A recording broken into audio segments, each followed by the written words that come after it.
RRC नेटवर्कच्या latest बातमीपत्रात आपले स्वागत। अशा आहेत आजच्या हेडलाईन्स। हेडलाईन्स प्रायोजक RRC ब्रॉडबँड, अकोल्यातील सर्वात स्वस्त आणि वेगवान कनेक्शन। शहरात सर्वत्र घरगुती गॅसचा, रस्त्यावर व्यावसायिक व्यापार, गॅस कंपन्या, पुरवठा विभागाच्या नाकावर टिचून उद्योग सुरू। यवतमाळच्या मजुराची अकोल्यात हत्या का आणि कोणी केली? खदान पोलीस घेत आहे आरोपींचा शोध, एक ताब्यात। मुख्य आरोपीला MCR आणि द्वितीय आरोपीला PCR मध्ये। मुख्यमंत्री गावात असताना सरकारी जागेतील मंदिर पाडले कोणी? शाळेच्या पहिल्या दिवशी लागणार सर्व काही नवीन नवीन, पालकांची लगबग, विद्यार्थ्यांची खरेदीकडे धाव।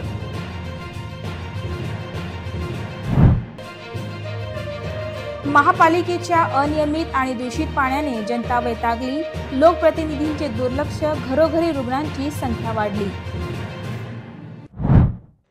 आता सविस्तर बातम्या। रविवार हा दिवस अनेक शासकीय अधिकाऱ्यांसाठी विश्रांतीचा असतो, मात्र पोलीस विभाग हा असा विभाग आहे जो 24 तास 7ही दिवस सतर्कपणे आपली सेवा बजावत असतो। मात्र आज पोलीस प्रशासनाची हलगर्जी स्पष्टपणे दिसून समोर आली। अकोल्याहून नागपूरकडे निघालेल्या नागपूर पोलिसांच्या वाहनाला बोरगावजवळ शिवनी विमानतळ नजीक अपघात झाला। वाहनाचा टायर अचानक फुटल्याने गाडीचा ताबा सुटला आणि वाहन उलटले। या अपघातात 3 पोलीस कर्मचारी गंभीर जखमी झाले आहेत। ज्या ठिकाणी अपघात झाला त्याच ठिकाणी 4 युवक ढाब्यावर भोजन करत होते। त्यांनी प्रसंगावधान राखून अपघात पाहताच तात्काळ धाव घेतली आणि जखमी पोलीस कर्मचाऱ्यांना वाहनातून बाहेर काढून उपचारासाठी अकोल्याच्या शासकीय रुग्णालयात रवाना केले। या प्रकरणी पोलीस विभागाच्या वरिष्ठ अधिकाऱ्यांशी संपर्क साधण्याचा प्रयत्न करण्यात आला, मात्र कोणत्याही अधिकाऱ्याने फोन उचललेला नाही। या घटनेने पोलिसांच्या सुरक्षिततेचा प्रश्न पुन्हा एकदा अधोरेखित झाला आहे। या पोलिसांना करण रणपिसे, गौरव चेचरे, योगेश भाटिया, दीपक मिश्रा, सचिन साबले, अमित खंडारे, नितेश थोराट, सौरभ पोहनकर यांनी मोलाची मदत केली। अकोला शहरात घरगुती गॅस सिलेंडरचा व्यावसायिक वापर मोठ्या प्रमाणात वाढला असून यामुळे शहराच्या सुरक्षिततेचा प्रश्न ऐरणीवर आला आहे। शहरातील लहान व्यावसायिक, विशेषतः हॉटेल आणि खाद्यपदार्थांची दुकाने सर्रासपणे घरगुती गॅस सिलेंडरचा वापर करत असल्याचे विदारक चित्र समोर आले आहे। घरगुती गॅस सिलेंडरची काळ्या बाजारात विक्री सुरू असून सुमारे 850 रुपयांना मिळणारा सिलेंडर चक्क 1000 रुपयांना विकला जात आहे। या अवैध धंद्यामुळे सामान्य ग्राहकांना सिलेंडर मिळणे दुरापास्त झाले आहे, तर दुसरीकडे व्यावसायिकांना स्वस्तात गॅस उपलब्ध होत आहे। शहरातील चौपाटी, मेन हॉस्पिटल रोड आणि इतर लहान मोठ्या हॉटेल्सवर घरगुती गॅसचा मोठ्या प्रमाणावर पुरवठा होत आहे। हे व्यावसायिक सुरक्षा नियमांना धाब्यावर बसवून घरगुती सिलेंडरचा वापर करत असल्याने स्फोट आणि आगीचा धोका मोठ्या प्रमाणात वाढला आहे। गजबजलेल्या सार्वजनिक ठिकाणी असे प्रकार घडल्यास मोठी दुर्घटना होण्याची शक्यता नाकारता येत नाही। या गंभीर प्रकाराकडे पुरवठा विभाग आणि गॅस वितरण कंपन्यांचे दुर्लक्ष असून त्यांना हप्ते मिळत असल्याचा गंभीर आरोप नागरिक करत आहेत। अकोला पोलीस प्रशासन आणि पुरवठा विभागाचे या गंभीर बाबीकडे सातत्याने दुर्लक्ष होत असल्याचे यामुळे अधोरेखित झाले आहे। सामान्य नागरिकांच्या सुरक्षिततेची जबाबदारी असलेल्या या विभागांनी तातडीने याकडे लक्ष देऊन दोषींवर कारवाई करणे आवश्यक आहे। गॅस वितरण कंपन्यांनीही आपल्या वितरणावर नियंत्रण ठेवून व्यावसायिक वापरासाठी घरगुती सिलेंडरची विक्री थांबवण्यासाठी कठोर पावले उचलण्याची गरज आहे। या गंभीर समस्येवर वेळीच नियंत्रण न मिळवल्यास भविष्यात मोठी दुर्घटना घडण्याची ही भीती व्यक्त होत आहे।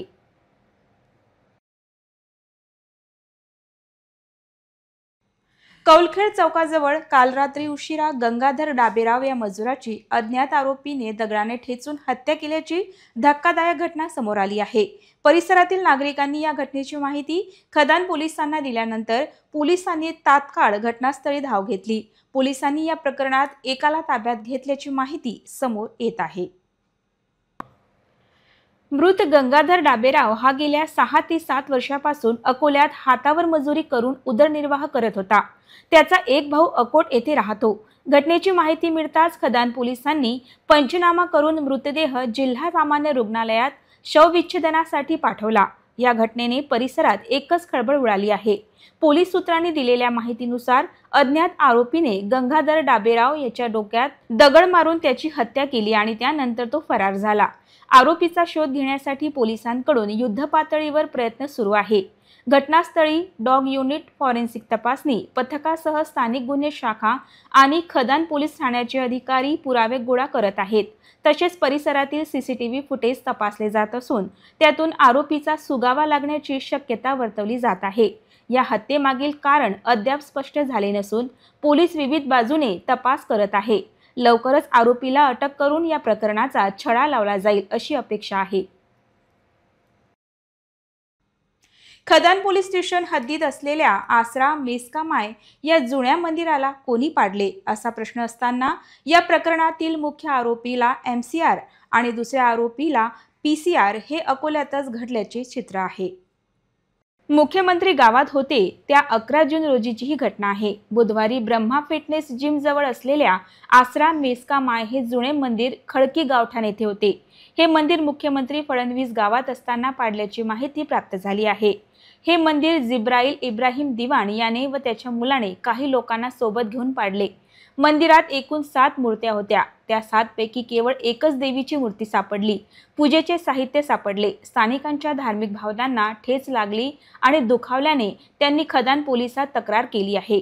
खदान पोलिसांनी या प्रकरणात नेमके काय केले याची चौकशी पोलीस अधीक्षकांनी घेण्याची गरज आहे।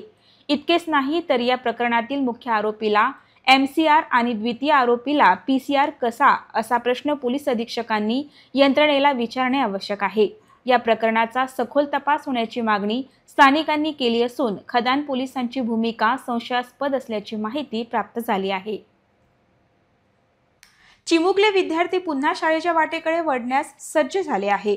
शाळा सुरू होण्यास काही दिवसांचा अवधी शिल्लक असल्याने अकोल्यातील बाजारपेठा शालेय वस्तूंच्या खरेदीने गजबजून गेल्या आहेत। वह्या, पुस्तके, दप्तरे आणि इतर शालेय साहित्यांची दुकाने विद्यार्थी आणि त्यांच्या पालकांच्या गर्दीने फुलून गेली आहे। मुलांसाठी शाळा म्हणजे केवळ पुस्तके आणि अभ्यास नसून ती एक नवी दुनिया असते। नवीन मित्रांसोबत खेळणे, नवनवीन गोष्टी शिकणे आणि भविष्याची स्वप्ने रंगवणे हे सारं शाळेतच घडतं। याच उत्साहात पालकही आपल्या मुलांच्या गरजा पूर्ण करण्यासाठी बाजारात फेरफटका मारत आहेत। प्रत्येक विद्यार्थ्याला शाळेच्या पहिल्या दिवशी नवीन दप्तराचा सुगंध आणि नव्या कोऱ्या वह्यांचा स्पर्श हवा असतो। याच स्वप्नांना घेऊन पालक दुकानांमध्ये फिरताना दिसतात। रंगीबेरंगी पेन्सिली, आकर्षक रबर, कंपास पेटी आणि आवडत्या कार्टूनचे चित्र असलेली दप्तरे मुलांच्या चेहऱ्यावर आनंद फुलवतात। आई मला ही निळी बॅग हवी किंवा बाबा मला डायनासोर असलेली वॉटर बॉटल पाहिजे अशा गोड मागण्या सध्या बाजारात ऐकायला मिळत आहेत। पालकांसाठी ही केवळ खरेदी नसून आपल्या मुलाच्या भविष्याची पायाभरणी असते। नवीन शैक्षणिक वर्षात मुलांनी अधिक चांगला अभ्यास करावा, नवे ज्ञान आत्मसात करावे अशी प्रत्येक पालकाची इच्छा असते। त्यामुळेच ते मुलांच्या आवडीनिवडी लक्षात घेऊन त्यांना हवी असलेली पुस्तके, वह्या आणि इतर साहित्य आनंदाने खरेदी करताना दिसतात। शाळा सुरू होण्यापूर्वीची ही लगबग केवळ बाजारपेठेतच नाही तर प्रत्येक घरात आणि विद्यार्थ्याच्या मनातही उत्साहाचे वातावरण निर्माण करत आहे। नवीन वर्षात नवीन गोष्टी शिकण्याची आणि नवे मित्र बनवण्याची ही उत्सुकता खरंच पाहण्यासारखी आहे। या खरेदीच्या निमित्ताने मुलांच्या स्वप्नांना नवी दिशा मिळत आहे हे निश्चित। वादळी वाऱ्यामुळे वीज पुरवठा विस्कळीत झाल्याने अकोला तालुक्यातील आखतवाडा परिसरातील अनेक गावे 2 दिवसांपासून अंधारात आहेत। यामुळे पाणी आणि विजेच्या दैनंदिन समस्यांशी झुंजणाऱ्या या भागातील नागरिकांचे हाल झाले आहेत। आखतवाडा, शामाबाद, वाकी, सुलतान अजमपूर, आपोती खुर्द आणि आपोती बुद्रुक या गावांना सध्या रामगाव फीडरवरून वीज पुरवठा होतो। रामगाव पासून या गावाचे अंतर जास्त असल्याने रामगावमध्ये कोणताही तांत्रिक बिघाड झाल्यास या गावाचा वीज पुरवठा खंडित होतो। ही नित्याचीच बाब बनली आहे। गावकऱ्यांनी आता रामगाव फीडरपासून या गावांना वेगळे करून नवीन स्वतंत्र फीडर देण्याची मागणी केली आहे। 2 दिवस गावे अंधारात ठेवण्याचा प्रताप महावितरणने केला आहे। महावितरणाच्या वरिष्ठ अधिकाऱ्यांचे या समस्येकडे लक्ष वेधले असून या गावांच्या विजेची समस्या तातडीने सोडवण्यास प्राधान्य देण्याची मागणी केली आहे। या सततच्या खेळखंडोबाला आता पूर्णविराम मिळावा अशी अपेक्षा ग्रामस्थ व्यक्त करत आहेत।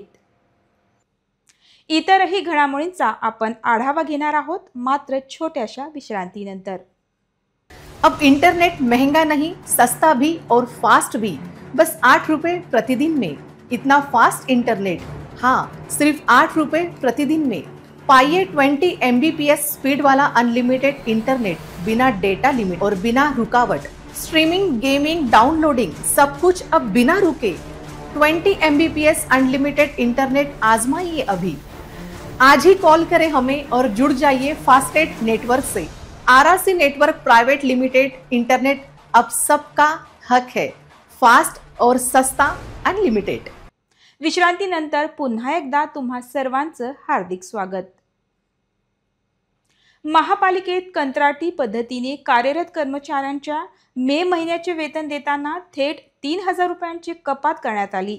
यामुळे नाराज झालेल्या कंत्राटी कर्मचाऱ्यांनी आयुक्तांकडे तक्रार केली। हे पैसे का कापले असा प्रश्न अनुत्तरित आहे।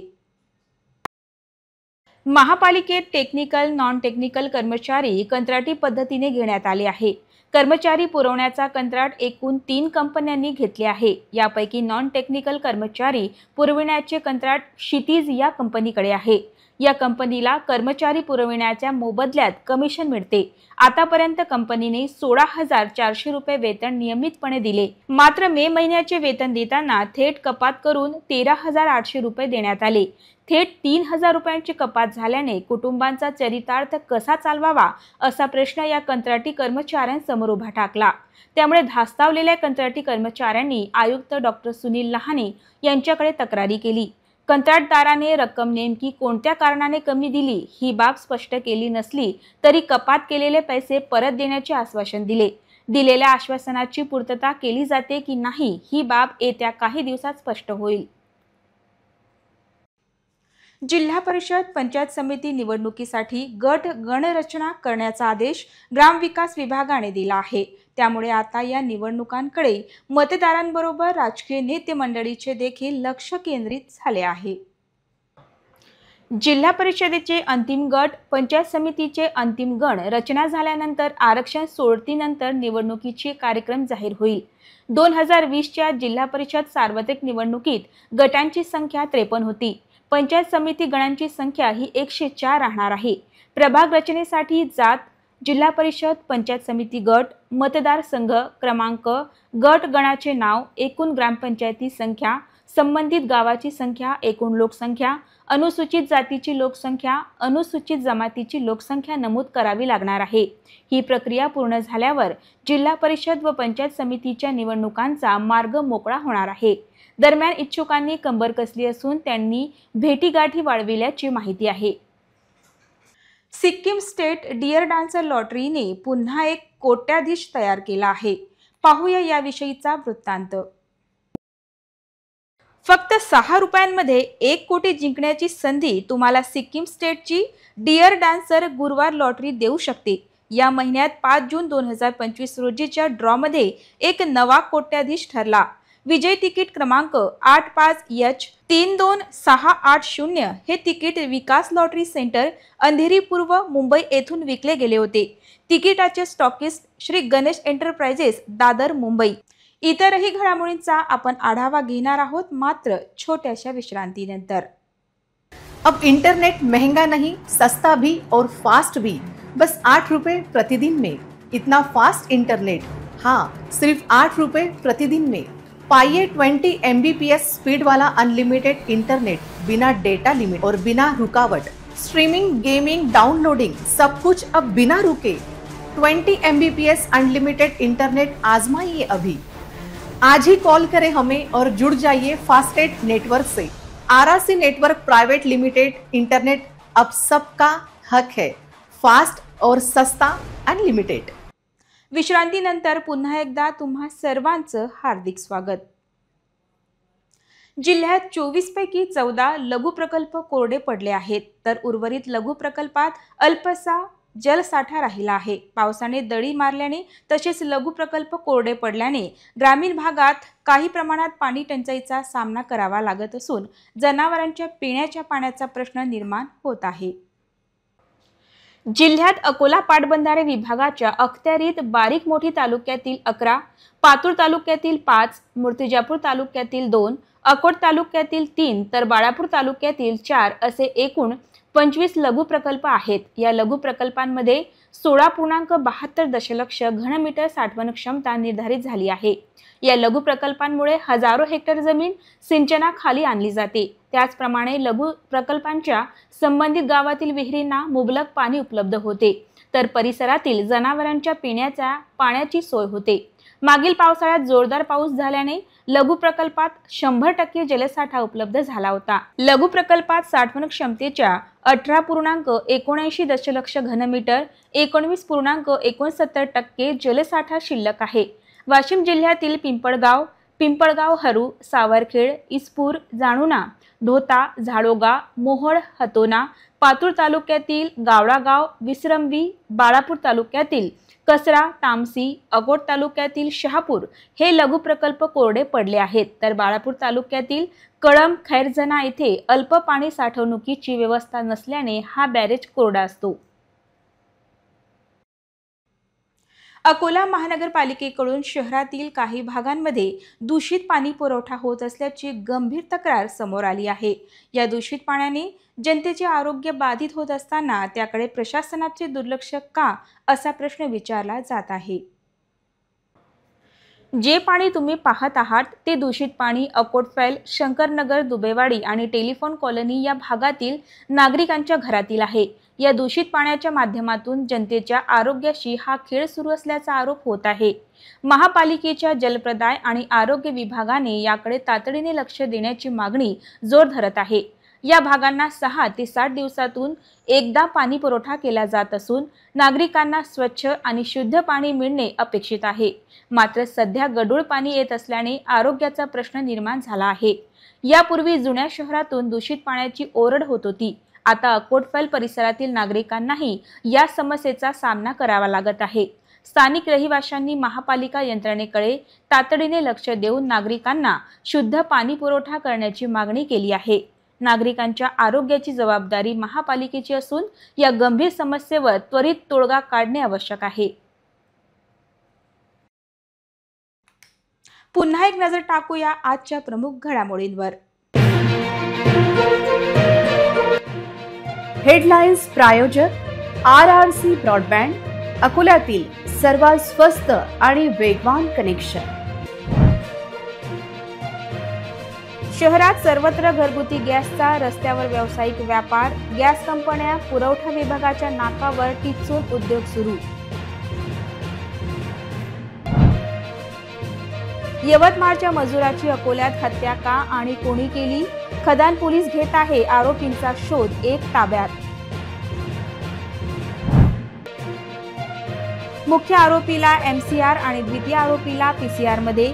मुख्यमंत्री गावात असताना सरकारी जागेतील मंदिर पाडले कोणी?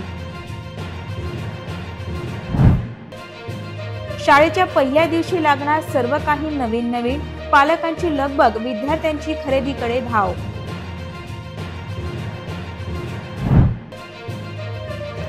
महापालिकेच्या अनियमित आणि दूषित पाण्याने जनता वैतागली, लोकप्रतिनिधींचे दुर्लक्ष, घरोघरी रुग्णांची संख्या वाढली।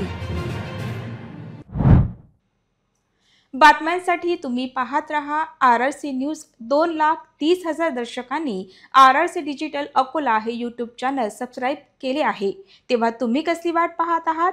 तुम्ही पण सबस्क्राईब करा आणि बेल आयकॉन क्लिक करत RRCच्या बातम्या निरंतर पहा। तुमच्या मोबाईलवर नोटिफिकेशन मिळण्यासाठी सबस्क्राईब करा RRCचे यूट्यूब चॅनल, लाईक आणि फॉरवर्ड करा RRC डिजिटल अकोलाचे हे न्यूज बुलेटिन। पुन्हा भेटूया लेटेस्ट बातम्यांसह नव्या बातमीपत्रात। तोवर नमस्कार।